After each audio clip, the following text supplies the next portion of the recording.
প্ৰিয় বন্ধু-বান্ধৱীসকল, বৰ্তমান সময়ত ইণ্ডিয়ান পপুলেশ্যনত 10ৰ পৰা 16% লোকে কিডনিৰ প্ৰব্লেমত ভুগিছে আৰু ইয়াৰ সংখ্যা কিছু বছৰৰ পৰা ৰিপিটলি বাঢ়িছে। ইয়াৰ এটা ডাঙৰ কাৰণ হ'ল কিডনিয়ে প্ৰাথমিক অৱস্থাত কোনো লক্ষণ নেদেখুৱায়। মেক্সিমাম মানুহে তেতিয়াহে বুজিব পাৰে যেতিয়া তেওঁলোকৰ কিডনি অলৰেডি 72ৰ পৰা 80% বেয়া হৈ যায়। কিন্তু আপুনি যদি সচেতন থাকে তেন্তে নিজৰ শৰীৰত কিছুমান লক্ষণ প্ৰকাশ পালে আপুনি কিডনি পৰীক্ষা কৰি জানি ল'ব পাৰিব আৰু অলপ লাইফষ্টাইল সলনি কৰি পুনৰাই কিডনি ভাল কৰিব পাৰিব। কিডনিয়ে আমাৰ শৰীৰত অত্যন্ত গুৰুত্বপূৰ্ণ ভূমিকা পালন কৰে। সেইকাৰণে কিডনিৰ ধ্যান আমি ৰখাটো উচিত। কিডনি বেয়া হৈ গ'লে ডায়েলিচিছ কৰিব লাগে, য'ত খৰচো বহুত আৰু বহুতেই পেইনফুল হয়। আজিৰ এই ভিডিঅ'টোত আমি জনাম যে এই 5টা লক্ষণ যিটো দেখিলে আপুনি বুজিব পাৰিব যে আপোনাৰ কিডনি বেয়া হ'বলৈ ধৰিছে, আৰু ইয়াৰ সৈতে এইটোও জনাম যে কি কৰিলে কিডনি আকৌ ভাল হৈ যায়। কিডনি প্ৰব্লেমৰ লক্ষণবোৰ জনোৱাৰ আগতে জনাওঁ যে কিডনিয়ে কি কি কাম কৰে। কিডনিৰ মেইন কাম হ'ল ব্লাডৰ পৰা বৰ্জিত পদাৰ্থ আৰু উপৰঞ্চি পানীবোৰ ইউৰিনৰ মাধ্যমেৰে বাহিৰলৈ উলিয়াই দিয়া। তাৰ উপৰিও কিডনিয়ে ব্লাডক ফিল্টাৰ কৰি বিশুদ্ধ কৰি ৰাখে আৰু এই বিশুদ্ধ ৰক্ত আমাৰ সম্পূৰ্ণ শৰীৰলৈ গৈ অন্যান্য অৰ্গন, নাৰ্ভ, ছাল আৰু শৰীৰৰ অন্যান্য অংগবোৰক ভালে ৰাখে।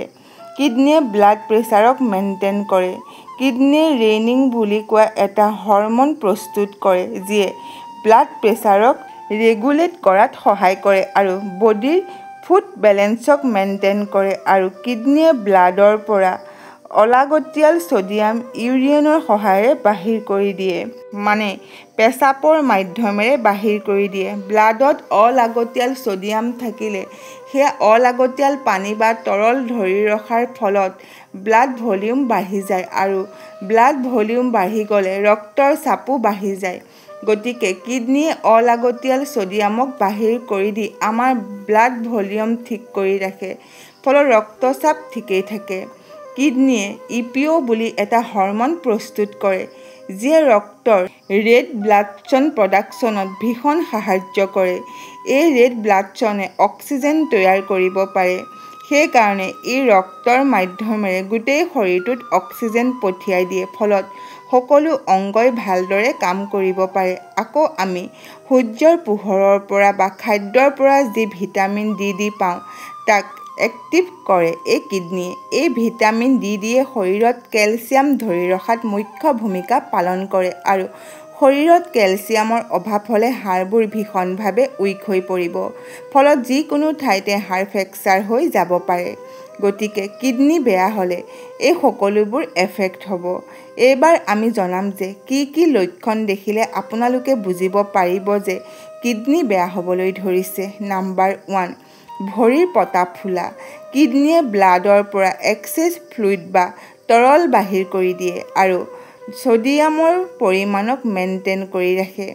যেতিয়া কিডনিয়ে ভালদৰে কাম নকৰে তেতিয়া বডিত এক্সেছ ফ্লুইড ৰৈ যায় আৰু ছডিয়ামে বডিত এক্সেছ ফ্লুইড ধৰি ৰাখে। এই এক্সেছ ফ্লুইড বা তৰল ভৰিৰ গেৰুৱা বা পতাত জমা হৈ ফুলি যায়। আকৌ এই এক্সেছ ফ্লুইড চকুৰ অলপ তলত জমা হৈ সেই জাগাখিনি ফুলাই তোলে। গতিকে যদি আপুনি ৰাতিপুৱা শোৱাৰ পৰা উঠি প্ৰায়ে দেখে যে আপোনাৰ চকুৰ তলত বা ভৰিৰ পতা বা গেৰুৱা ফুলি আছে, তেন্তে বুজিব লাগিব যে আপোনাৰ কিডনিয়ে ভালদৰে কাম কৰা নাই। নাম্বাৰ 2, পেচাবৰ পৰিৱৰ্তন। যিহেতু কিডনিয়ে ব্লাডৰ পৰা এক্সেছ ফ্লুইড অৰ্থাৎ বৰ্জিত পদাৰ্থ ইউৰিনৰ মাধ্যমেৰে শৰীৰৰ পৰা বাহিৰ কৰি দিয়ে, গতিকে কিডনিয়ে ভালদৰে কাম নকৰিলে তাৰ এফেক্ট অৱশ্যেই বডিত পৰিব। আপুনি যদি ইউৰিন কৰিবলৈ খুব বেছিবাৰ বা খুব কমবাৰ যাব লাগে, তেন্তে বুজিব লাগিব যে আপোনাৰ কিডনিত কোনো সমস্যা হৈছে। বিশেষকৈ ৰাতি যদি বেছিবাৰ পেচাব কৰিবলৈ যাব লগা হয়। সাধাৰণতে আমাৰ প্ৰতিদিনাই 6বাৰৰ পৰা 10 বাৰ ইউৰিন কৰিবলৈ যাব লগা হয়। যদি ইয়াতকৈ বেছিবাৰ ইউৰিনত যাব লগা হয় বা খুব কমবাৰ যাব লগা হয়, তেন্তে বুজিব লাগিব যে আপোনাৰ কিডনিত কোনো সমস্যা হৈছে। আৰু যদি ইউৰিনত অথবা পেচাবত যদি বেছি ফেন উঠে আৰু এই ফেন অলপ সময়লৈকে থাকি যায়, তেন্তে আপুনি বুজিব লাগিব যে আপোনাৰ কিডনীত কোনো সমস্যা হৈছে। আপোনাৰ কিডনীয়ে ভালদৰে কাম কৰা নাই। নৰ্মেল পেচাবত অলপ ফেন ওলায়, কিন্তু এই ফেন তৎক্ষণাত গুচি যায়। যদি ইউৰিন বা পেচাবত বেছি ফেনৰ উৎপন্ন হয় আৰু পানী ঢলাৰ পিছতো যদি এই ফেন নাযায়, তেন্তে বুজিব লাগিব যে পেচাবৰ মাধ্যমেৰে কিছু প্ৰটিন বাহিৰ হৈ গৈ আছে, যাক কোৱা হয় এলবুমিন। ইয়াৰ কাৰণেই পেচাবত ফেনা বাহিৰ হয়, মানে কিডনীয়ে ভালদৰে কাম কৰা নাই। যদি ইউৰিনৰ কালাৰ ডাৰ্ক হৈ যায় আৰু এইটো কিছুদিন চেক কৰে, তেন্তে বুজিব যে কিডনীয়ে ফিল্টাৰ কৰিব পৰা নাই। আৰু যদি পেচাবৰ সৈতে ব্লাড বাহিৰ হয়, তেন্তে এইটো কিডনী প্ৰব্লেমৰ এটা ডাঙৰ লক্ষণ। এটা হেল্ডি কিডনীয়ে যেতিয়া ব্লাডক ফিল্টাৰ কৰে, তেতিয়া ব্লাড চেলবোৰক ব্লাডৰ ভিতৰতে ৰাখি দিয়ে, আৰু যেতিয়া কিডনী ফিল্টাৰৰ কোনো সমস্যা হয় বা কিডনী ডেমেজ হৈ যায়, তেতিয়া এই ব্লাড চেলবোৰ কিডনীৰে লিক হৈ থাকে, অৰ্থাৎ এইবোৰ বাহিৰলৈ ওলাই আহে। পেচাবৰ লগত ব্লাড বাহিৰ হ'লে ইয়ে কিডনী ৰিলেটিভ ছিগনেলটো দিয়েই, লগতে ই কিডনী ষ্টোন, টিউমাৰ আৰু ইউৰানিক ট্ৰেক্ট ইনফেকশ্যনৰো ছিগনেল দিয়ে। নাম্বাৰ 3, বেক পেইন বা পিঠি কমৰৰ বিষ। বেক পেইন বা পিঠি বা কমৰৰ বিষ আজিকালি খুবেই কমন এটা বেমাৰ। এইটো কিন্তু আপোনাৰ কিডনী সমস্যা থাকিলেও হ'ব পাৰে। গতিকে নৰ্মেল বেক পেইন বা কিডনী সমস্যাৰ বিষ নে কি, এইটো আপুনি বুজিব লাগিব। নৰ্মেল বেক পেইনৰ বিষতকৈ কিডনীৰ বিষ বেছি হয়। নৰ্মেল বেক পেইনটো পিঠিৰ মাজে মাজে, ৰাজহাড়ৰ মাজে মাজে হয় বা কমৰত হয়, কিন্তু কিডনীৰ সমস্যাৰ কাৰণে যি বেক পেইনটো হয়, সেইটো পিছৰ ফালে ৰাজহাড়ৰ কাষৰ ফালে হয়, অৰ্থাৎ যি ঠাইত কিডনী থাকে সেই ঠাইত হয়। কঁকালৰ বিষ বা নৰ্মেল বেক পেইন আপোনাৰ একে ঠাইতে হয়, কিন্তু কিডনীৰ কাৰণে যি বিষ হয়, সেয়া কিন্তু তলপেট আৰু তলৰ পেটৰ চুকৰ ফালে গুচি যায়।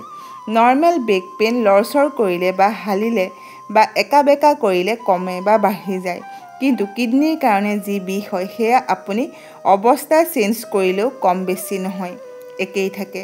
নৰ্মেল বেক পেইনৰ কাৰণে কোনো ধৰণৰ চিমটম নাথাকে, কিন্তু কিডনীৰ কাৰণে যি বিষ হয়, তেতিয়া জ্বৰ, বমি বমি ভাব বা বমি হোৱা, লগতে পেচাব কৰাৰ কাৰণে কিছুমান সমস্যা সাধাৰণতে থাকে।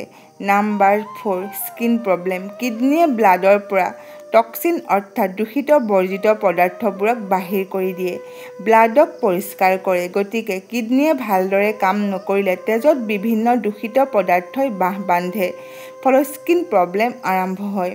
স্কিনৰ যি নৰ্মেল প্ৰব্লেম হয়, সেয়া সাধাৰণ হয়, অৰ্থাৎ স্কিনৰ য'ত ত'ত খজুৱাব, স্কিনত গুটি ওলাব বা স্কিনৰ কোনো ঠাই ৰঙা পৰে আৰু সেই ঠাই খজুৱায়। কিন্তু কিডনীৰ প্ৰব্লেমৰ কাৰণে ৰক্তত মিনাৰেল, মেইনলি ফছফৰাছ ইনবেলেন্স বা অসাধাৰণতা তৈয়াৰ হয়, যাৰ ফলত ইচিঙৰ সৃষ্টি হয়।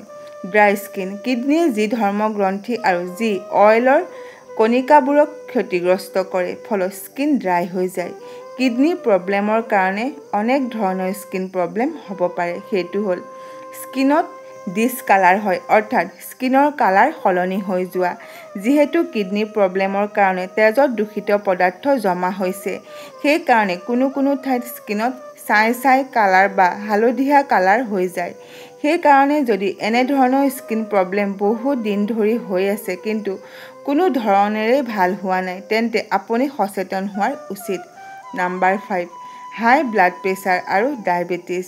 হাই ব্লাড প্ৰেছাৰে কিডনীৰ সৰু সৰু কোষবোৰৰ ওপৰত খুবেই প্ৰেছাৰ পেলায়, ফলত সেইবোৰ লাহে লাহে ডেমেজ হ'বলৈ ধৰে আৰু ভালদৰে ব্লাড ফ্ল' নহয়, যিয়ে কিডনীৰ কাৰ্যকৰীতাক নষ্ট কৰি দিয়ে। ফলত ব্লাডৰ পৰা এক্সেছ ফ্লুইড আৰু বৰ্জ্য পদাৰ্থ বাহিৰ হ'ব নোৱাৰে।